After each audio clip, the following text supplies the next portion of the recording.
আচ্ছা, আমরা সবাই তো নিজেদেরকে খুব যুক্তিবাদী প্রাণী হিসেবে ভাবতে ভালোবাসি, তাই না? কিন্তু সত্যিটা হলো আমাদের ব্রেন প্রায়ই আমাদের দিয়ে এমন সব সিদ্ধান্ত নেওয়ায় যা একদমই অযৌক্তিক। কেন এমনটা হয়? কেন আমরা জেনে শুনেও ভুল করি? চলুন নোবেল বিজয়ী ড্যানিয়েল কাহানেমানের অসাধারণ বই থিঙ্কিং ফাস্ট অ্যান্ড স্লো এর আলোকে আমাদের মনের ভেতরের এই রহস্যটা একটু বোঝার চেষ্টা করি। একটু ভাবুন তো, কোনটার সম্ভাবনা বেশি মনে হচ্ছে? লিন্ডা একজন ব্যাংক টেলার নাকি লিন্ডা একজন নারীবাদী ব্যাংক টেলার? আমি বাজি ধরে বলতে পারি বেশিরভাগ মানুষই দ্বিতীয় অপশনটা মানে খ বেছে নিয়েছেন। কারণ কি? কারণ লিন্ডার যে বর্ণনা দেওয়া হয়েছে সেটার সাথে একজন নারীবাদী কর্মীর ছবিটা খুব ভালোভাবে মিলে যায়। কিন্তু ঠিক এখানেই লজিক্যালি ভাবলে সঠিক উত্তরটা কিন্তু ক। ভাবুন, একজন ব্যক্তির শুধু ব্যাংক টেলার হওয়ার সম্ভাবনা, ব্যাংক টেলার এবং সেই সাথে নারীবাদী কর্মী, এই দুটো শর্ত একসাথে পূরণ করার সম্ভাবনার চেয়ে তো সবসময়ই বেশি হবে, তাই না? কিন্তু আমরা সম্ভাবনার চেয়েও একটা বিশ্বাসযোগ্য গল্পকে বেশি গুরুত্ব দিই। আর এই ছোট্ট ভুলটাই আমাদের চিন্তাভাবনার একটা মৌলিক ত্রুটি বা গ্লিচকে সবার সামনে নিয়ে আসে, যেটা নিয়ে আমরা আজ কথা বলবো। তো ড্যানিয়েল কাহানিম্যানের মূল আইডিয়াটা হলো আমাদের মন আসলে দুটো আলাদা সিস্টেম বা ব্যবস্থা দিয়ে চলে। আমরা যদি এই দুটো সিস্টেমকে ঠিকঠাক বুঝতে পারি তাহলেই আমাদের সিদ্ধান্তের পেছনের আসল কারণগুলো ধরতে পারব। চলুন এদের সাথে একটু পরিচয় হয়ে নেওয়া যাক। সিস্টেম 1কে ভাবতে পারেন আমাদের মনের অটো পাইলট। এটা ভীষণ দ্রুত আবেগ দিয়ে চলে আর সহজাত। যেমন ধরুন 2+2=4 বলা বা হঠাৎ কেউ একটা বল ছুড়ে দিলে সেদিকে ঝুঁকে পড়া। অন্যদিকে সিস্টেম 2 হল আমাদের সচেতন মন, যেটা বেশ ধীর, যুক্তিবাদী আর মনোযোগ চায়। যেমন একটা জটিল অঙ্ক কষা বা ইনকাম ট্যাক্সের ফর্ম ফিল আপ করা।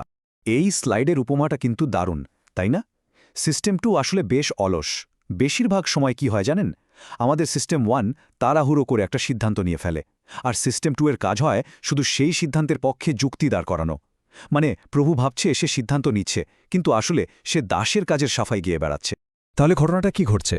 আমাদের এই যে সিস্টেম 1, সে না খুব শক্তি বাঁচাতে চায়, আর তাই সে কিছু মানসিক শর্টকাট ব্যবহার করে, যেগুলোকে বলা হয় হিউরিস্টিক্স।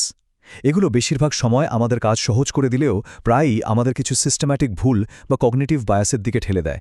চলুন এরকমই কয়েকটা জনপ্রিয় ফাঁদ দেখে নেওয়া যাক। যেমন ধরুন, আপনি একটা দোকানে গেলেন, একটা ঘড়ির দাম দেখলেন 10,000 টাকা। একটু পর দোকানদার বলল আপনার জন্য 5,000। আপনার মনে হবে ওয়াও, দারুণ একটা ডিল পেলাম, যদিও হয়তো ঘড়িটার আসল দাম আরও অনেক কম। ওই যে প্রথম সংখ্যাটা মানে 10,000, ওটি আপনার চিন্তাকে অ্যাঙ্কর করে বা বেঁধে ফেলেছে। টিভিতে বা খবরে আমরা প্লেন ক্র্যাশের খবর অনেক বেশি দেখি, তাই না? আর এই ছবিগুলো আমাদের মাথায় গেঁথে যায়। ফলে আমাদের মনে হতে পারে প্লেনে চড়াটা গাড়িতে চড়ার চেয়ে অনেক বেশি ঝুঁকিপূর্ণ, যদিও পরিসংখ্যান কিন্তু ঠিক তার উল্টো কথা বলে। মানে যা সহজে মনে আসে তাই আমাদের কাছে বেশি সত্যি মনে হয়। এই ফাঁদে কিন্তু আমরা কম বেশি সবাই পড়ি। একটা বোরিং সিনেমা হলের মাঝপথে ছেড়ে আসি না, কারণ টিকিটের টাকাটা উসুল করতে হবে। কিংবা লসে চলা একটা শেয়ার বিক্রি না করে ধরে রাখি। এই সবই কিন্তু এই ফ্যালাসির উদাহরণ। আসলে কি জানেন, আমাদের ব্রেন সত্যি মিথ্যার চেয়েও বেশি পছন্দ করে একটা ভালো গল্প, যে গল্পটা আমাদের আগের ধারণার সাথে মিলে যায়। আমরা ইন্টারনেটে সেই সব আর্টিকেলই বেশি করে খুঁজি যেগুলো আমাদের মতামতকে সমর্থন করে, আর বাকিগুলোকে পাত্তাই দিই না। কাহনেম্যানের আরেকটা যুগান্তকারী আইডিয়া হল প্রসপেক্ট থিওরি। এটা আরও মজার। এই থিওরি বলছে আমরা কোনো কিছুর ফাইনাল রেজাল্টের ওপর ভিত্তি করে সিদ্ধান্ত নিই না, বরং একটা শুরু থেকে কতটা লাভ বা ক্ষতি হলো সেই পরিবর্তনের ওপর ভিত্তি করে আমাদের সিদ্ধান্তগুলো নিই। খুব সহজ করে বললে 1,000 টাকা হারিয়ে যে কষ্টটা হয়, সেই 1,000 টাকা পাওয়ার আনন্দটা তার কাছে কিছুই না। আমাদের ব্রেন লাভ খোঁজার চেয়ে ক্ষতি এড়ানোর জন্য অনেক বেশি চেষ্টা করে। এই যে স্লাইডটা দেখছেন, এটা কিন্তু ব্যাপারটা একদম পরিষ্কার করে দিচ্ছে। দেখুন, ক্ষতির বারটা আনন্দের বারের চেয়ে প্রায় দ্বিগুণ উঁচু। আমাদের অনেক অর্থনৈতিক সিদ্ধান্তের পেছনে কিন্তু মনের এই অসামঞ্জস্যতাই কাজ করে। ভাবুন একবার, একই রেজাল্ট, কিন্তু বলার ধরনের জন্য আমাদের সিদ্ধান্ত পুরোপুরি 180 ডিগ্রি ঘুরে যাচ্ছে। যখন লাভের কথা বলা হয়, মানে 200 জনকে বাঁচানো যাবে, তখন আমরা ঝুঁকি নিতে চাই না, নিশ্চিত লাভটা বেছে নিই। আর যখন ক্ষতির কথা বলা হয়, মানে 400 জন মারা যাবে, তখন সেই ক্ষতি এড়াতে আমরা আরও বড় ঝুঁকি নিতেও রাজি হয়ে যাই। তাহলে এই সব ভাত থেকে বাঁচার উপায়টা কি? কাহনেমান বলছেন, প্রথম কাজ হল আমাদের মনের এই সিস্টেম আর এর দুর্বলতাগুলো সম্পর্কে সচেতন হওয়া। কিন্তু সবচেয়ে গভীর উপলব্ধিটা আসে আমাদের ভেতরের আরও দুটো সত্তাকে চেনার মাধ্যমে। আমাদের ভেতরে আসলে দুটো আমি বাস করে। একটা হলো অভিজ্ঞ সত্তা, যেটা প্রতিটা মুহূর্তে বাঁচে, প্রতিটা মুহূর্তকে অনুভব করে। আর অন্যটা হলো স্মরণকারী সত্তা, যে কিনা সেই অভিজ্ঞতার একটা গল্প তৈরি করে আর সেটাকে মনে রাখে। আর মুশকিলটা হলো আমাদের জীবনের বড় বড় সিদ্ধান্তগুলো কিন্তু এই স্মরণকারী সত্তাই নেয়, আর সে একজন খুবই অবিশ্বস্ত গল্পকার।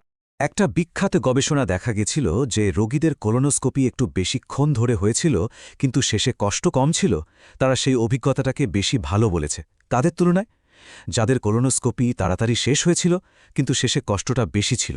মানে আমাদের স্মৃতি পুরো জার্নিটাকে মনে রাখে না, সে শুধু মনে রাখে সবচেয়ে ভালো বা খারাপ মুহূর্তটা আর একদম শেষের মুহূর্তটা।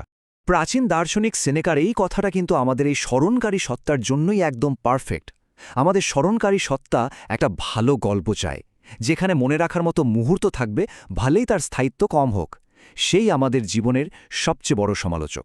আর এখানেই আমরা আজকের আলোচনার শেষে এসে পৌঁছাই একটা খুব জরুরি প্রশ্ন নিয়ে। আমরা কি প্রতি মুহূর্তের আনন্দ আর কষ্টকে গুরুত্ব দিচ্ছি, মানে আমাদের অভিজ্ঞ সত্তার জন্য বাঁচছি, নাকি একটা সুন্দর মনে রাখার মতো গল্পের জন্য নিজেদের জীবনকে সাজাচ্ছি আমাদের স্মৃতিকারী সত্তাকে খুশি করার জন্য?